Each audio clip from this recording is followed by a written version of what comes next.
the bottom line is I would hope that people, parents and kids alike, walk away saying, I don't have to be seen for the things that I do to matter, right? Like I matter in my home, I matter in my community, even if nobody notices. You're listening to the Connected Parenting Minute with Will and Carrie Ann Standfest. This podcast is a conversation about parenting using connection first, trauma-informed principles. Because when you lead with connection, everyone feels seen, which is the foundation to a more peaceful home. This podcast reminds you that you don't have to be a perfect parent, but we can all get a little better, one connected parenting minute at a time. Hello, and welcome back to the Connected Parenting Minute. My name is Will Standfest, and I am so glad that you have joined us here tonight. With me, as always, is the lovely Carrie Ann Standfest. Hey, everybody.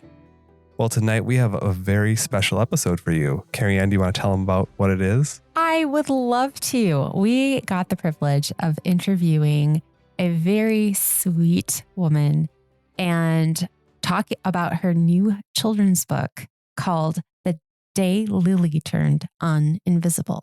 The Day Lily Turned Uninvisible. That sounds interesting. It is interesting, and you are going to be really blessed to hear from Daniela tonight. Make sure you stay tuned to the end of the episode to hear how you can win one of 3 copies that we're giving away. Without further ado, here's our interview with Daniela Coates.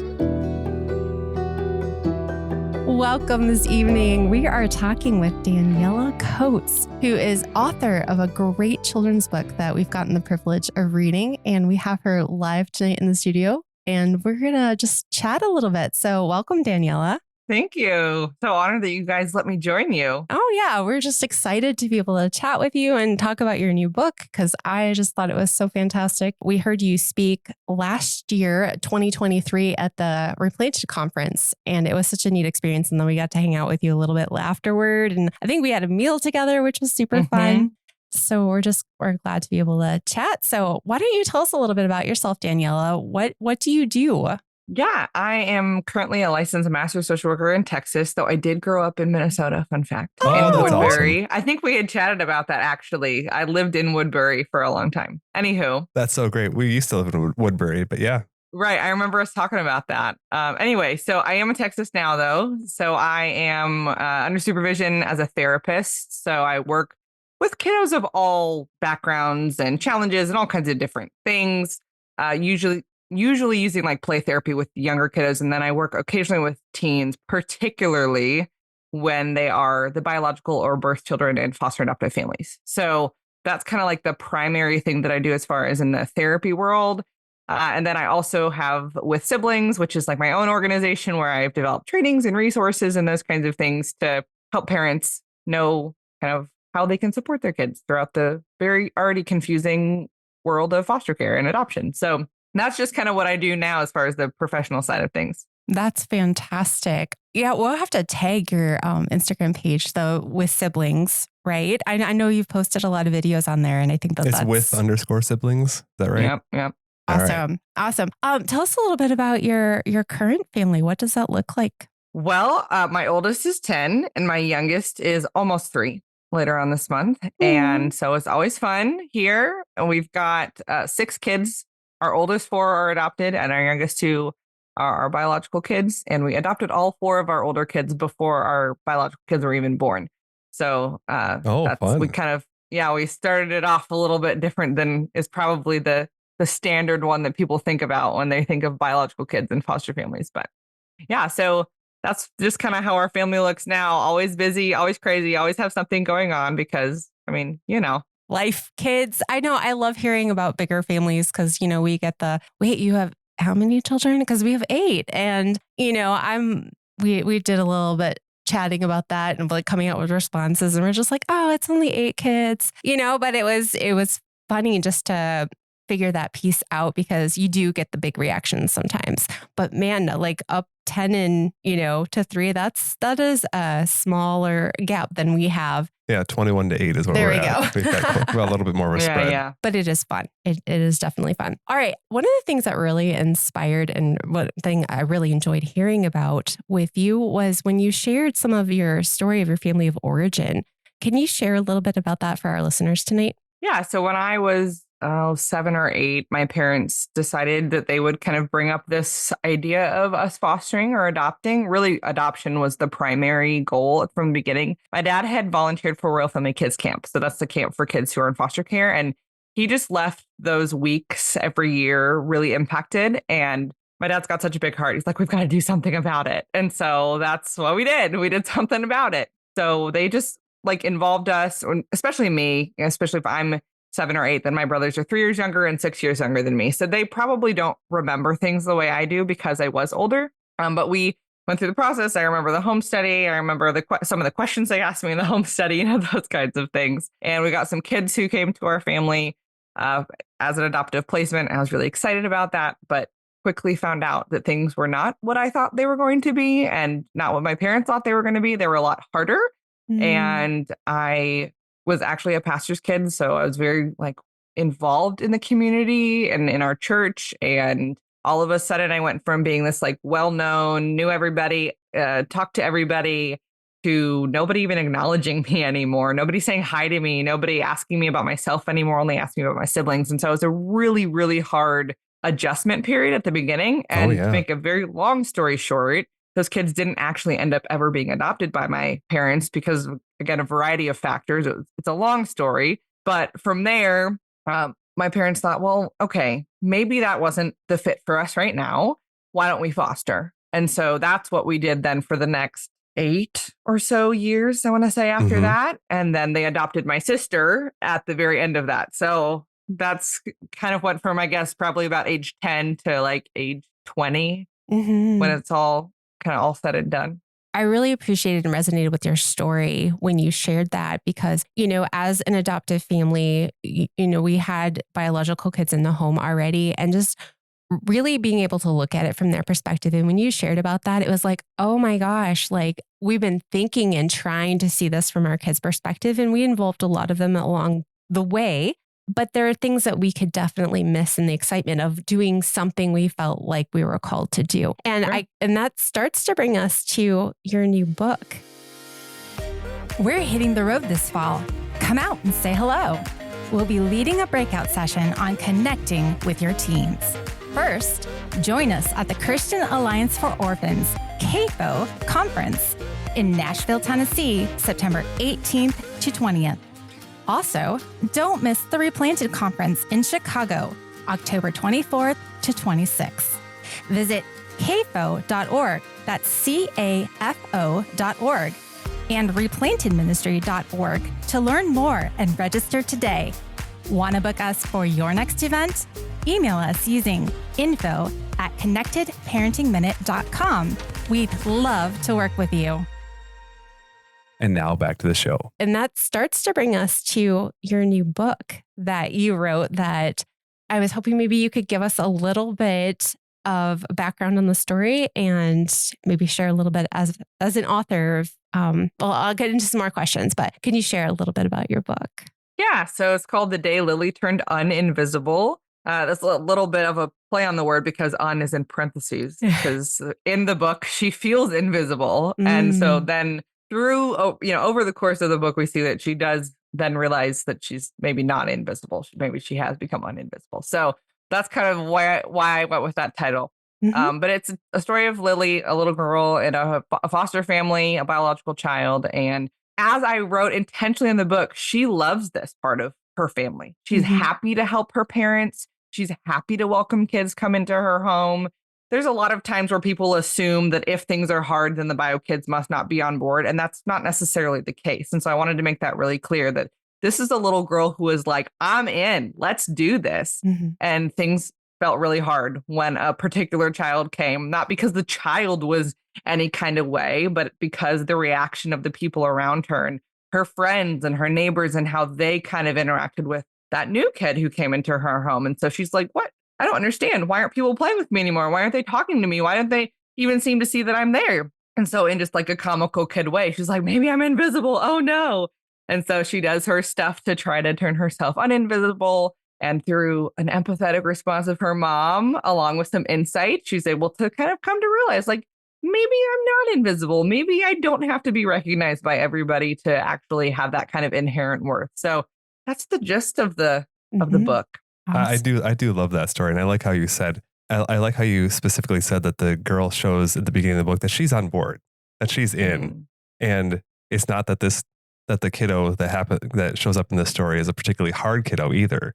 That it's Mhm. just, even when the kiddo is on board and even when the foster kiddo is not like a particularly difficult kiddo, it can still be hard for the bio siblings. And I do love that about the story. Right. And I really wanted on purpose there not to be any like villainizing. Would that be the word? Right. Like I didn't want Yeah. there to be like an enemy in the story because sometimes we have a natural tendency to maybe even go that way for ourselves when we're thinking about, trauma or protecting birth kids or what we tend to like make some people the enemies, usually the children in care. Right. And so I Mhm. wanted very much to not have there be like a villain in the story. Yeah, No. that's great.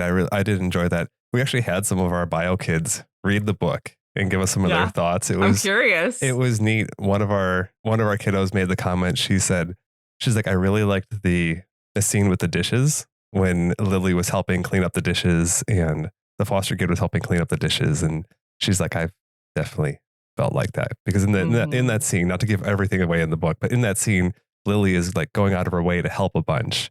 And the foster kiddos, he did something and kids are praising him, which is likely what he needs in that moment. But she felt very invisible that she's like, I did all Right. this work and nobody even noticed. Mm. Mhm. And our daughter was like, yeah, yeah, it kind of spurred a little bit of a conversation between the two of us Yeah. because I was out driving with her tonight. She's trying to get her driving hours in for her license. Oh, that's great. Good quality time to talk. Yeah. It is. Well, thanks for sharing that. Yeah, we've been able to read it to some of the other kids too, and just kind of getting some of their feedback. And I don't know, we might figure something out to kind of share a little bit more from their perspectives. But, it takes kids sometimes a little bit of time to formulate their thoughts and their ideas. But overall, all of our kids that have read it have really enjoyed it. And my daughter's asked me to read it a couple of times, the younger one. Great. And it is fun. It's nice because I feel like there are some books geared towards foster and adoptive families and, kids books. And we don't have all of them, but a lot of them do have more of a very specific foster and adoptive like mindset, like the very clear. And this, I feel like it's a really good story period. But then the fact that you can apply it to so many, it's so versatile. Like it's just a really good story overall. Thank I you. really appreciate that. I think that we're going to really encourage all of our families to take a look at it and to see, because I think that even if families have never experienced adoption or foster care, they more than likely know someone or are able to, have a little bit more perspective on what a family might be going through, what bio kids might be going through, what adoptive kids might be going through. Just to understand that even if everything is going well, it can still be hard, and that doesn't equal bad. And I think Right. that's a really important aspect to recognize, is that hard doesn't equal bad. And we tell that to our kids a lot. And I think it's an important message to get out. And so that's one of the reasons I really, really love your story. Thank you. What do you hope that, like when you were writing this, what did you want families and children to really get out of the story? That kind of evolved as I wrote it a little bit. The bottom line is I would hope that people, parents and kids alike, walk away saying, I don't have to be seen for the things that I do to matter. Right? Like I matter in my home, I matter in my community, even if nobody notices. I'm Mhm. always seen, I'm always cared for. So that's kind of the big picture thing that I hope that people get. In fact, when I was sharing my original very first draft with colleagues and friends who are not even involved in the foster care community, but I just trusted with they're good storytellers. And so, can you take a look? And they responded back to me saying, like, I cried. And I'm thinking, you don't even know what it's like to be a bio kid, but you cried. And so that started like kind of opening for me this idea that the book isn't just for bio kids. I mean, I wrote Oh, yeah. that, I wrote it Mhm. for them, but the number of people that have said, like, I can think back to when I felt invisible, when this happened, when whatever we moved, or when I had a different family member come to stay with us for a while, whatever it is. And so I realized that the feeling of feeling invisible touches all of us. We all know what it is like from time to time to feel like people don't see us and people don't notice us. And so I would just hope that it's a reminder. And then, of course, just kind of even based on my faith, I really feel like the portion of the book where Lily her mom is talking to her, just as like an echo of what I believe God is saying. And that is just this, I saw you when, in those times when you felt unnoticed, when you felt like no one saw you, I did. And so, that's not explicit. No one would ever know that if they picked up the book, but that's really my heart in it, is that the people that read it would feel that kind of love, the I saw you, I've always seen you kind of love. So I love that. And I love too, in that when her mom's talking to her and kind of walks back through some of the scenes in the book, that then there's like a few drawings where they show her mom kind of like, you see the scene that was happening, and then you see the mom kind of looking over in the back. Oh, so good. I love it. Yeah, that is a really good reminder. And I remember actually one time when I was reading it, my daughter, she's really perceptive, and she's 8, and I was reading it to her, and there was a couple of moments where I was like starting to get choked up, and she goes, "Mommy, are you okay?" And she knows sometimes when I'll read her books and I'm like, skimming ahead, and I'm starting to read this, and I'm thinking about the intense feelings I know some of our kids have had, and just like, oh, I can't stand the fact that maybe you feel not as valuable as you are. And I'm just like, as a mom, you want your kids to know how valued they are. And you can't be there in every single situation and every single time and see everything, because there's just too many things. But I think that that's a really good reminder, especially knowing that God sees the things that we think nobody else sees. And that is a really good reminder. I love that. Awesome. One thing I did want to note, and I noticed the illustrations in this book are really awesome too. And I'm not going to give it away, but I did notice in many, many, many of Lily's images, there's something in her pocket. And I'm going to leave that as a mystery so that people will be like, "Ooh, what's in her pocket?" But I noticed that throughout the book, and I was like, that is so clever. That is so adorable. And it's just this reminder of like the little things matter. And so that's really sweet. And that's also a little reminder of Lily's heart towards the whole thing. That's true. Right? I mean, because it could be easy to get caught up in the story and almost think that she's angry or resentful, or like you could start projecting how you might feel in that situation upon her. And I almost feel like that's a little reminder of where Lily's heart is in this story. Yeah. I love that. That's great. Yeah. Awesome. I'm curious about the illustrations. Do you know the illustrator for the book, or is that somebody who just was hired to do it? Or nope, I hired them to do it based on a couple of factors. I liked their style. They were within my budget. That's an important one. Those are two important key things there. Probably the biggest key thing. They were just so willing to do whatever it was I asked, like what you're mentioning in her pocket. I mean, it was like, hey, on every page, I want you to make sure that this is there. And, they were willing to do whatever it was that I asked. And so I was so appreciative that they just did such a great job. So cute. It's so colorful. And so, no, I didn't know them, but I'm very happy with the illustrations that they did. Yeah, no, that is really great. And I'm very visual. I like that color format and just how it draws you in. And I think that's a lot of kids too. So I'm just really a big kid when it comes down to it. I'm like, I like colorful things. So that is definitely one thing that drew me to your book. And just, I don't know, it is just a beautiful piece of art, I would have to say. All right. Just wanted to ask, and this is kind of like going off of topic of your book right now, but as a mom of 6 kids, we talk a lot about self-care, and that looks different for different people. But I was just curious if you have something that is your go-to of just like, this is where I feel like relaxed or rejuvenated, or that fills me. Because I know for me, it seems a little random, but I like getting house projects done. I just, did a whole bunch of them today. I know, but to like paint something or make something look new. And that seems like work, but honestly, it's very satisfying for me. And so it makes me feel more like me instead of just all the to-dos of taking care of everything in the house. So I was wondering if there's something for you that really fills that bucket. Yeah. And it's funny because I discovered it like a year and a half ago, maybe. So it's not even like something I've been doing for a very long time. And it all started because of an ad on social media. It's one of those things where it's like, normally the ads don't get me, but this one did. And now I'm like, thank goodness I followed that ad, because now I have this really great hobby that I love. Anyway, so I've picked up crocheting and I don't just like blankets, right? Like, it's not like it's like amigurumi, which is the like little animals. Oh, and we the- know. You know. Okay, you know. We know. It wouldn't have been Woobles, would it? It would have been my Woobles. gosh. I just started that at Christmas time and my daughter great. has gotten into it so crazy. She has gone like She's gone like you've done several of them and you're pretty good at it, but like next level. she's just like bought patterns off Etsy and she's Yeah, like that's made what I just do all now. kinds. She made herself a hat. She's got all kinds of stuff. It's amazing. Oh my gosh, that's so great. What is Last year? Oh, I'm sorry. Go ahead. No. I was just going to say, what is your favorite thing to make? But please continue.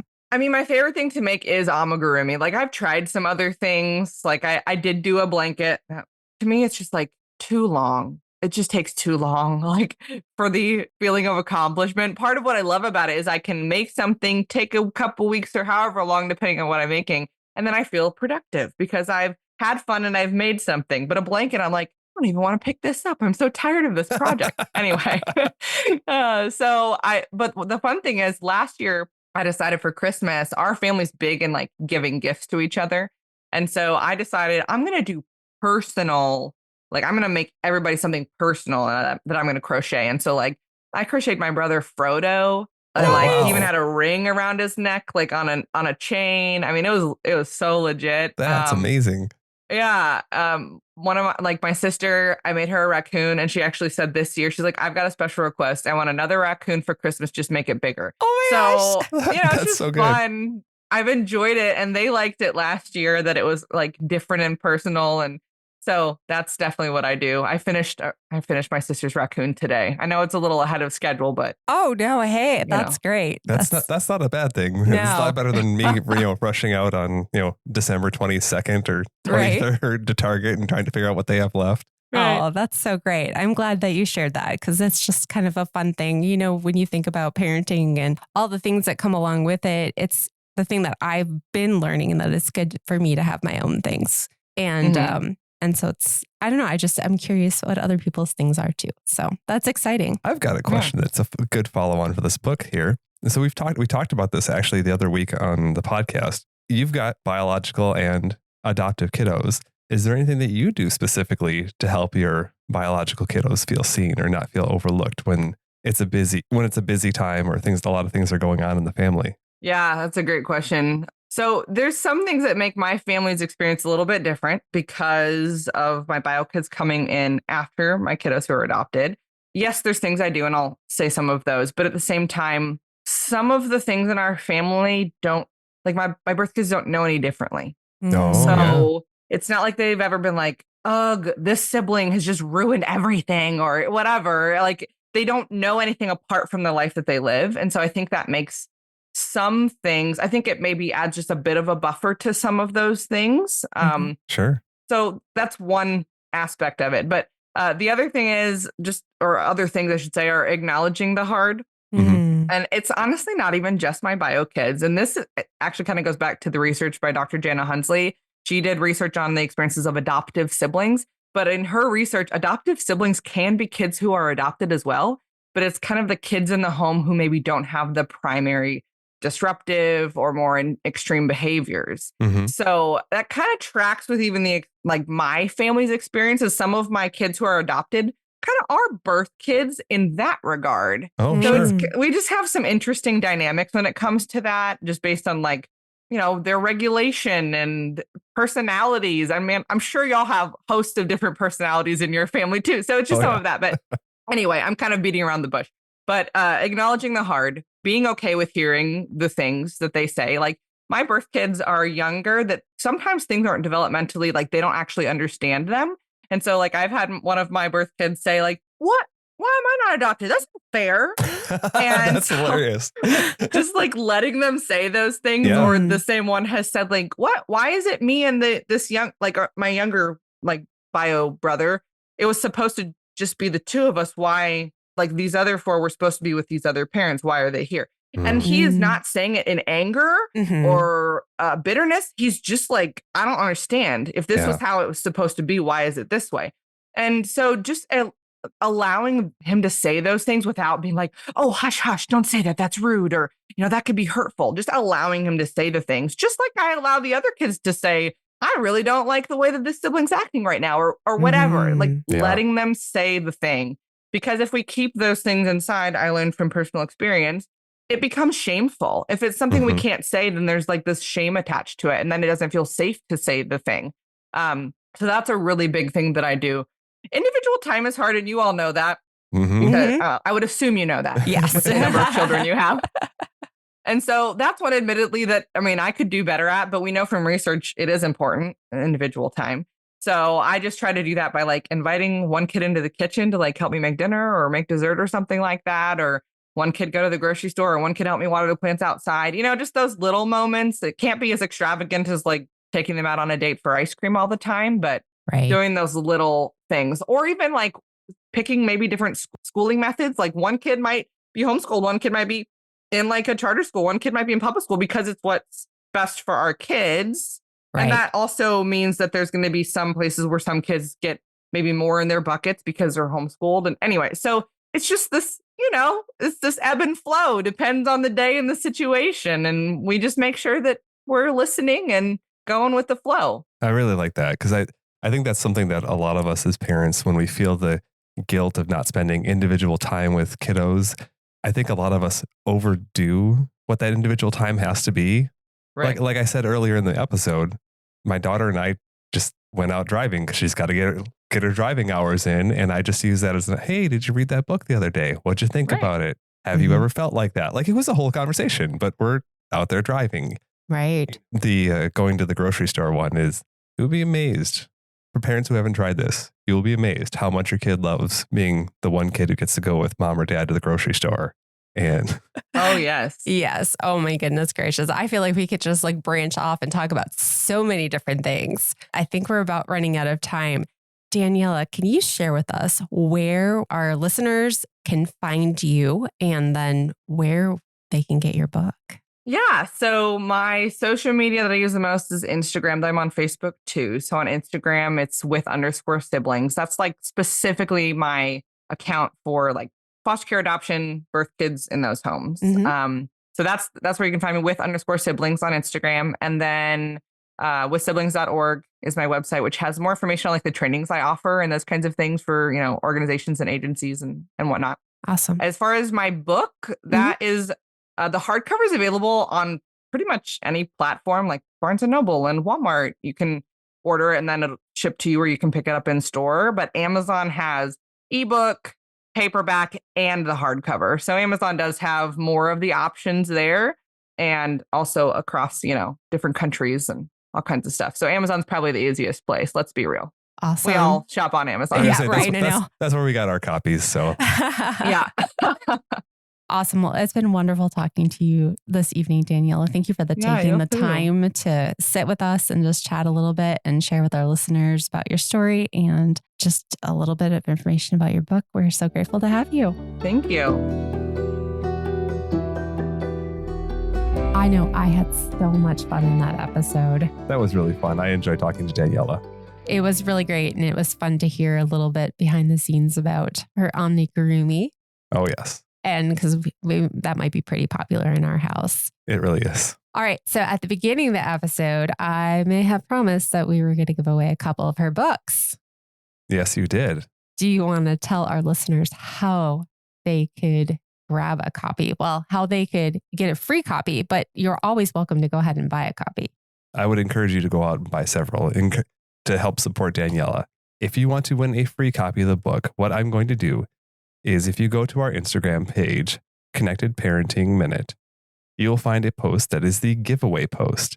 If you like, comment, and share that post with your friends, you will get an entry into the giveaway. And we'll be giving away 3 copies of the book. We will draw the giveaway from any entries by the end of the month. Exactly. So we would love to be able to give you a free copy of it or encourage you to buy your own, because I think we've already got a couple copies floating around our house. Yeah, we've got a couple at our house. And as we said in the interview, our kids really enjoyed the book. They felt really seen from the book because they identified with a lot of the emotions that Lily experienced throughout the book. And this also makes a great Christmas gift coming up. There you go. Just think about those families that you may know that maybe have experienced foster care or adoption in some way or another. Be a really fun book to give them. So the book is called The Day Lily Turned Uninvisible. And the author's name again is Daniela, Daniela Coates, Coats. So as she said, head over to Amazon to get your copy of the book today.